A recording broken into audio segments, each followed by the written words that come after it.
Hi, Kian. Good evening. Thank you for meeting me today. I know very busy ka sa schedule mo, pero at least you give me time today. You give me your time today para makapag-usap tayo about your plan. So, kamusta ka naman? Well, ito, actually, tapos naman na yung work. So, free time ko talaga tong 1 hour Mm. na to. And then later, I'll go home. Okay. So, okay ka naman? Nasa cafe ka ba or nasan ka ngayon? Yeah, nasa cafe ako right now kasi ito yung schedule ng presentation mo. So, if in transit ako, baka mawala yung signal. So, yeah. Okay. Okay, that's good. Sige. So, ito naman hindi naman siya magla-last for like 30 minutes, I think. Siguro more or less 30 minutes na siya. Hindi abot ng isang oras. Sige. So, Oh, okay. So, I think we can start now. So, first, again, um, there. So, as I mentioned over the phone, so nag-uusap tayo over the phone. So, I am a licensed financial wealth planner from FWD Life Insurance. So, FWD Life Insurance, have you heard about it? So, narinig mo na ba sa FWD before? yeah, familiar ako, pero hindi pa talaga totally kilala sa FWD. Can you, baga, Okay. present naman sa akin sino si All company? right. Good. Yeah, that's good because it's great to hear that you already are quite familiar with our company. But still, I would like to introduce you FWD Life Insurance. So FWD Life Insurance Corporation or FWD Philippines was launched in way back in 2014. So in just 11 years actually, FWD is the considered the fastest growing life insurance company in the country today. And FWD Philippines is part of the FWD Group, which was also launched in 2013. So actually, this FW Group is a pan-Asian insurance business which has more than 13 million customers all over 10 markets like Wow. Japan, Thailand, Singapore, Hong Kong, and Malaysia. And the focus of FWD is to change the way how people look into insurance. So ang aim Wow. natin is to have innovative propositions, easy to understand the products, at the same time, much simpler na insurance experience. Kaya actually, ang kagandahan nito, that's why FWD Philippines is number one in customer experience among all insurers in the country. And may pagyayabang din natin na marami tayong na-achieve na awards over this 11 years only. All right. Great. So Yeah. that basically is what FWD is. So having said that, so again, I'm Dano Halili, your financial wealth planner. So I would like to, as your financial wealth planner, I specialized in designing personalized financial plans to address the needs of people at every life stages. So when I say life stages, so tayo, may different life stages tayo na kung nasaan tayo ngayon, where we belong. So ito, typically, people belong to one of these six life stages. Merong single with dependents, yung mga couples, couple with kids, empty nesters, o yung mga wala na kasamang anak kasi independent na rin sila, or yun nga, yung mga retirees. So, usually, ito yung top six or ito yung six na life stages that we are encountering. Okay? So, ang tanong ko sa inyo, ang tanong ko sa iyo, Kian, is that which do you think or where do you think nasang life stage ka na ngayon?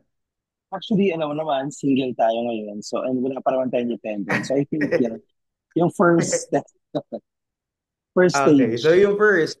So currently, you're at the single na stage of your life stage. So sige, click natin tong single life stage to see what's next. So as a single person, so most of the people in this life stage prepare for the following financial needs. So first, we have income protection. So this is usually to provide financial support to your beneficiaries like your family, um, your parents. So you prepare kung naghahanda ka para sa kanila. Okay? Mm. Next priority is the health protection. So ito yung preparation mo in case magkaroon ng biglang aksidente, ma-disable ka, or if ever meron kang biglaang health expenses. Kunyari, for example, na-diagnose ka with a critical illness, nagkasakit ka, tapos yung, ito yung protection mo pag nagkaroon ka ng ganong mga incidents. Okay? So, next is wealth creation. So, this is short-term and long-term goals. So, it actually helps you. And yun nga, kung may plano ka to save and invest your money to let it grow, so ito yung isa sa mga pinaghahandaan mo din. And then lastly, of course, retirement. So, di ba, usually, after we retire, ano bang plano natin? So, are we financially stable pa rin after retirement? So, ito yung apat na priority natin or pinaghahandaan natin na kailangan ng financial needs: income protection, health protection, wealth creation, and retirement planning. So, do you agree na ito ba yung top priority Yeah, ng isang yeah. single na person? Yep, yeah, definitely I agree, And no. So, yeah. So, since you have agreed, may I ask, sa tingin mo, ano yung isa or ano yung sino siguro dito yung top priority mo at the moment? for now, Dano, since ano naman eh, Mm. kumbaga, ang family naman ay stable. So, I think, ang prioritize mo na yung health Yes, protection. Kasi, syempre, nag-work din health tayo. protection. Yung Okay. HMO, hindi naman enough yan. So, dapat meron kang mas marami pang coverage in case, di ba, Yes, sabi mo nga, magkaroon ng critical illness. So, for now, health protection yung tama. focus. Magandang point yan. Kasi nga, na-mention mo na ayun, health protection is very important kasi lalo na ngayon, minsan yung HMO coverages, di naman super laki. Eh, paano kung meron kang sakit na hindi naman kaya i-cover nung existing mo na health HMOs or mga health coverages? So, yun. So, if you think na ang top priority mo is health protection, so, dito tayo mag-proceed. So, let's think of our plan na ang priority natin is health protection. Okay, so let me click on health protection. So first, actually, you have already answered this question. So my question is, why is this your top priority? So na-mention mo nga na again, this is your top priority kasi um, your family is quite stable naman. So hindi naman sila talaga, though I'm sure iniisip mo rin naman yung para sa kanila in the future, pero moment, at this point, ang priority mo is your health. Okay? So since your priority is your health, let me share some more information about health protection in the Philippines. Okay?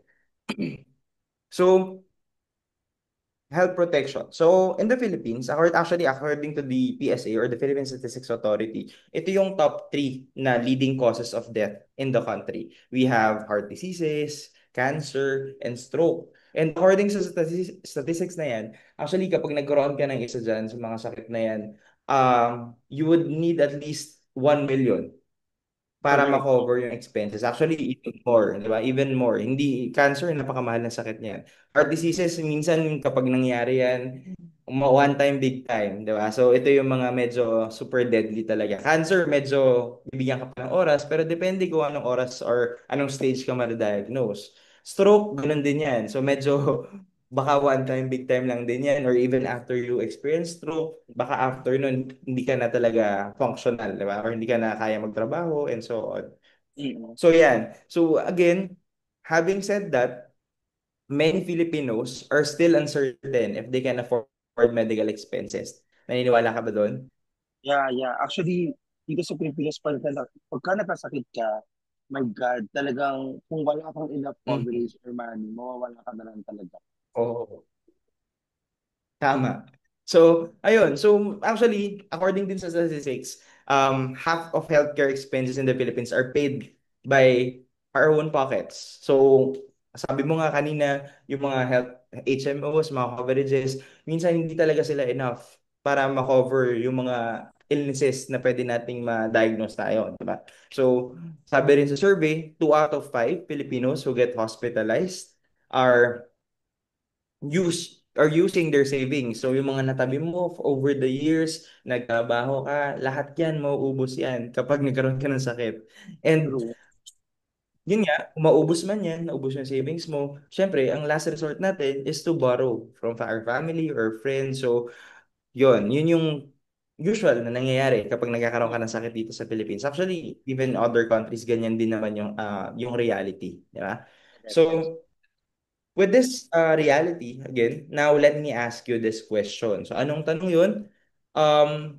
If you don't mind me asking, sa tingin mo, gaano ka ba ka-prepared ngayon sa biglaang health expenses? Actually, during your presentation, parang kinabahan ako. Kasi syempre, as Mm-mm. nag-work, so hindi pa talaga enough yan. If ever mangyari yan. So, Mm. Which I think it's also a perfect time na nakapag-present ka sa akin. So, meron ka ba naka-ready dyan? Mm. Yes, actually, may nakahanda akong plan para sa'yo. So, let's proceed. So, yan.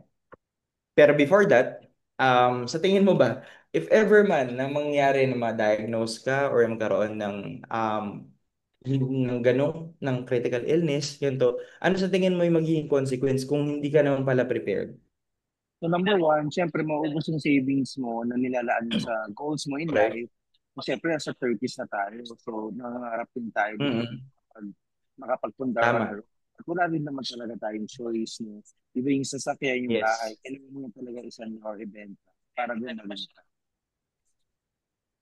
Tama. So, with that, may I share you what it would take for you to prepare for this thing? So, gusto mo ba i-share ko sa iyo kung paano mo posibleng mapaghandaan yung mga ganitong situation? Please, please. Okay, so to do that, syempre, kailangan ko magtanong ng konting general questions with you. Don't worry, yung mga tatanong ko naman sa'yo, I promise that your answers will remain confidential between you and me. And hindi, as in, sa atin lang to. Kasi syempre, yung information na to is very confidential. So, shall we proceed? Yeah, yeah, please. Okay, so first, may I ask for your age and birth date? 35, May 6, 1990. All right. Okay. So next, how about your monthly income? Ano yung gusto mong ilagay natin dito? As a call center agent, nasa 30,000. Mga 30,000. Okay. So with your current monthly income, which is 30,000, next question is how much are you willing to set aside to ensure na you are sufficiently prepared to your top priority, such as yung health protection? Sa tingin mo, how much yung kaya mong ilaan para dito sa plan na ito? To be honest, wala pa ako idea, no? Kasi this is the first time na nag-present ito. But I guess Mm, siguro okay. 2,000 to 3,000 per month. 2,000? Mga ganun. 3,000 per month. Yeah, siguro maximum 3,000. 3,000, oh. Okay, sige. Lagay natin 3,000 kasi medyo yan na yung max natin na limit. Okay? Okay, great. So lastly, of course, we also need to consider how much time we have to prepare for our top priority. So dapat at least alam natin anong age mo ba plano mag-retire if ever? Sana at the age of 60, di ba? Arrest sa tayo, travel na lang. Yes, tama. Okay, sige. So note natin yan dito. Okay. Alright. So for your health protection, syempre, we need to know how much yung kaya mo or how much ba yung need mo if ever magkaroon ng biglang medical expenses. Let's say magkaroon ng cancer or yun nga, magkaroon ng heart diseases. To this, I need to ask a few more questions. Okay lang ba? Sure, yeah, go ahead. Okay, sige. I know medyo difficult to predict how much medical expenses you may need in the future, but sa tingin mo, estimate lang natin, how much would you want to prepare for a critical illness? Sa tingin mo, mga 1M ba? So 2M? 1 million 5M? minimum. 1 million at minimum, siguro maximum ng 2 million. Okay. Nung maximum natin is 2M, okay, 2M. So, next, nabanggit mo kanina about sa mga health insurance coverages. So, currently, meron ka bang mga existing na health insurance coverage? Like HMO coverage in your work maybe? Or if meron man, how much ba yung coverage mo for health insurance? So office, 100,000 ang HMO, yan, per illness. Mhm. So yun lang so far. Kasi So, wala pa naman din nag-offer na planner sa akin before. So it's the first time. okay. Mhm. So, if ever, so, na-mention mo how much? Mga 100,000 Yeah, per illness. per illness. Per Pero illness. in total, kung meron ka pang ibang mga insurance, how much yun naabot? Actually, wala pa eh. Ito pa lang yung first time talaga na kukuha ako. Wala pa first pa. Okay.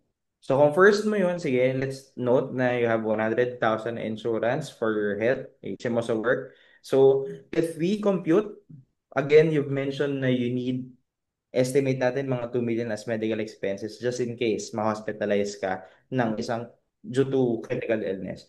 So if we compute the total funds you need to protect your health, the total gap to the target amount is actually 1.9 million. So kasi sinabi mo 100,000 yung coverage mo and then 2 million yung projected na pwedeng possible expenses if ever ma-hospitalize ka. So meron tayong gap na 1.9 million. So now based on our calculations, ang tanong ko, meron ka bang enough na sufficient na funds if ever man para masupplyan yung gap na 1.9 in case man na mangyari na magkaroon ka ng critical illness at this time. To be honest, wala talaga. Kasi kaya natatakot ako for Mm, okay. So, well, thank you for answering my questions. Pero at this point, what if I can show you a way to cover yung gap na to with your current budget? So, i-consider mo ba sa tingin mo? Sige, I mean, we can present naman. And then, Okay. syempre, if kaya ng budget, why Sige, not? sige. Okay, so let's see. Okay, that's good. So, say, with your current budget, actually, I've customized a plan for you. So this is the Set for Health plan. So we can start with a plan that provides you comprehensive coverage. And then gradually, it can work towards meeting your full financial goals na rin. Kasi somehow, you are saving your money for future use. Parang nag-iipon ka na rin at the same time. Pero, meron kang full protection or comprehensive na coverage. Okay? So this plan na ginawa ko for you is will provide 1 million, 1M Mm-mm. na financial benefit if you Okay. get diagnosed of any critical illness. Meron tayong listed na 42 major critical illnesses, and if you are diagnosed sa isang critical illness and you at least survive 14 days after diagnosis, you'll get 1 million. So Mm-mm. what's good about this is that you can claim ang laki, di ba? 1 million per disease. Ang kagandahan nito, pwede ka mag-claim up to 3 na critical illnesses. So, in totality, kung isipin mo, parang 3 million siya. Pero syempre, ayaw naman natin na lahat na lang ng major illnesses makuha mo, di ba? Pero, yun lang. In terms of security or yung protection, kayang i-cover ng plan na to yung at least tatlo na unrelated na critical illnesses. Okay. Ito naman, yung mga critical illnesses na to, dapat below the age of 60. Okay? Mm-mm. Okay. So yun. So yun yung unang benefit of this plan. So again, in total, para kang merong 3 million na financial benefit in case man Alright. na magkaroon tayo ng critical illness. Okay? Okay. On top of that, bukod dun sa 1 million na yun, meron din tayo kasi tinatawag ng mga 15 minor critical illnesses. So yan, if ever man magkaroon ka dun na isa sa mga minor critical illnesses na listed dun sa plan natin, sa program, so ang mangyayari is that you'll get an additional 200,000 na one-time benefit. So, Okay. again, as mentioned, one time lang yan. So, in case magkaroon ka man dun sa 15 na yun na minor critical illnesses, automatic meron ka ding 200,000. Okay? And then, another benefit nitong plan na ito is that if ever man that an unfortunate case or untimely death na yun nga may aksidente tapos minalas tayo, namatay. So, sure na merong death benefit na matatanggap yung beneficiary mo, either your family o kung sino man yung ginawa mong beneficiary na worth 1 million. So, Okay. yun, ito yung matatanggap nila. And also, if ever man na ma-diagnose ka with, yun nga, yung mga covered natin na major critical illnesses or permanent disability, if ever maging disabled, ang ma-offer namin sa iyo is that mawi-waive yung premium mo. So, yung mga succeeding premiums will be completely waived kahit di mo pa natapos yung plan. Okay? So, yun yung isang kagandahan dito sa plan na ito.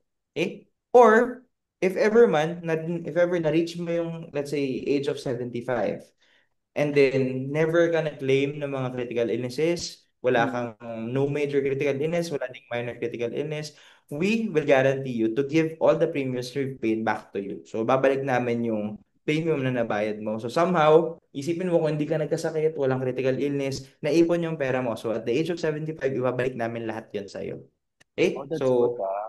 yun yung kagandahan with this plan. Yes, mababalik sa'yo yun. And yun yung difference with other insurance. Kasi FWD offers the money back guarantee. So, ang ginagawa namin, so if ever man that you decide for example, to surrender. Kunyari, kailangan mo biglaan ng pera, tapos naisip mo na, ay, hindi ko na mababayaran yung insurance ko, pero yung ma-offer namin para matulungan ka in case mangyari man yun is that if ever you plan to surrender your policy tapos wala ka namang naging major critical illness, hindi ka nakapag-claim ever, so pwede mong mabawi yung mga hinulog mong premium. Okay? So ito yung sample computation natin. For example, at the age of 40, pwede mong makuha is around 192,000. And at the age of 65, pwedeng makuha mo 620,000. So yun yung kagandahan with FWD compared to other insurance companies. So we offer the money back guarantee para lang if ever kailanganin tapos hindi mo matutuloy yung paghulog ng premium, pwede namin ibalik sa'yo para matulungan ka. That's Okay? good. So also, yun yung mga benefits of this plan. So um with all of those benefits, so I've mentioned all of the benefits now. So nakita mo, nakalagay dito kung how much lang siya. So medyo pasok siya dun sa budget na minention mo kanina. So Correct. here, you can enjoy all the benefits just by setting aside an amount of 3,160 pesos per month, which is well within your budget of 3,000. So sa tingin mo, okay ba tong plan na to? Or baka may gusto ka pang idagdag or mga changes or may mga concerns ka regarding this plan? Actually, okay na ako dito. It's within my Ah, budget. Tapos okay. yung need ko na address naman, which is purely health protection. So I guess it's good for me. Okay, that's good to hear na medyo okay naman pala sa itong nagawa kong plan. So, if that's the case, so before we proceed to your application, so siguro tanong ko muna, so sa tingin mo, meron ka pa bang ibang needs na kailangan i-discuss? Siguro meron ka pa bang ibang um, priorities na gusto mong explore natin para matulungan kitang ma-address? Ano lang, concern ko lang siguro is paano yung magiging process natin Ah, if ever kumuha ko tonight. ah. Sorry, paano yung? Paano yung magiging process natin pag kumuha ko tonight? Okay. So if we plan to apply tonight, so pwede nating tapusin yung application mo at this very moment. And then we apply tonight, click ko lang to. So if we click this, ay sorry, mali, Sorry. balik pala. Yung kabila pala, sorry. Wait, wait. Hindi ko natin yung presentation. Wait lang ah. Here.